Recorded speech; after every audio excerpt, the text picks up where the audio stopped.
তোমাদের না কখন বললাম শো শেষ, এখনো সবাই এখানে বসে আছো। ফয়সাল ভাই, আপনি তো একজন সিনিয়র সিটিজেন, আপনি তো জানেন।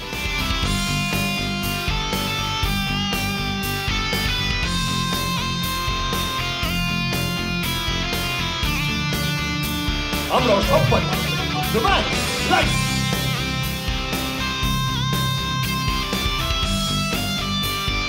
অ্যাকচুয়ালি আমরা বাংলাদেশের মুভি দেখি, শাকিব খানের মুভি দেখতে ভালোবাসি, সেই হিসাবে আমাদের এখানে রিলিজ হয়েছে, তো শাকিব খানের মুভি দেখতে এসেছি, খুবই ভালো লাগে। তবে স্টার্ট হয়েছে এখন, সবাই ভালোবাসছে, অলরেডি পজিটিভ রেসপন্সও আছে, আরও বেটার হোক। আই থিঙ্ক এর জন্য ইন্ডাস্ট্রির জন্য এটা খুব ভালো, মানে বোথ ওয়েতে যদি কাজ হয় তো এটা ইন্ডাস্ট্রির প্রফিটও ভালো আর মুভিও ভালো হচ্ছে, তো ভালো। আই থিঙ্ক সবাই এনজয় করবে। I was coming to the movie, that's exactly what they said, Shakib Khan.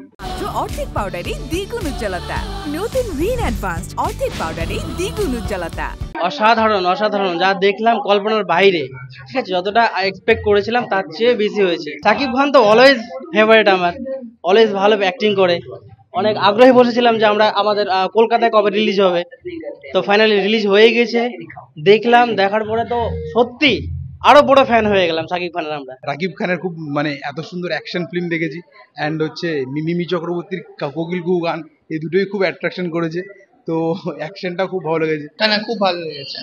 লাস্টে যে টুইস্টটা দেখাচ্ছিল ডন টু আমাদের যে ডন ফারহান আখতারের ডনের লাস্টের টুইস্টটা আছে, ফার্স্ট হাফের যে অনেক কটা অংশ, স্টার্টিং এর অংশগুলো খানিকটা শাহরুখ খানের ও আমাদের শাহরুখ খানের একটা ছবি ছিল ফারাহ খান ডিরেকশনের, ওই ছবির থেকে বিভিন্ন জায়গা থেকে নেওয়া হয়েছে, বাট মেকিং খুব ভালো। আমরা কেজিএফ দেখেছি, কেজিএফ ফার্স্ট পার্টটা কেজিএফ এর মতোই অনেকটা করেছে, বাট কিছু আলাদা আছে, বাট ওভারঅল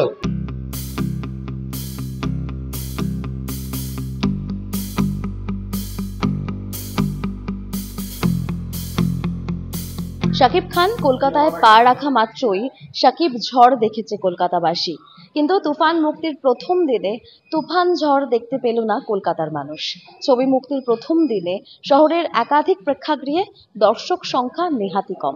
প্রায় ৪৫টিরও বেশি হলে মুক্তি পেয়েছে রায়হান রাফি পরিচালিত এই ছবি, কিন্তু দর্শক সংখ্যা নেহাতি হাতে গোনা। যদিও এখনো পড়ে রয়েছে বেশ কয়েকটা দিন, তুফান দর্শক কত জনকে টানতে পারে শহরের একাধিক প্রেক্ষাগৃহে, এখন দেখা সেটাই। কলকাতা থেকে পারমিতা আচার্য রিপোর্ট, সময় সংবাদ।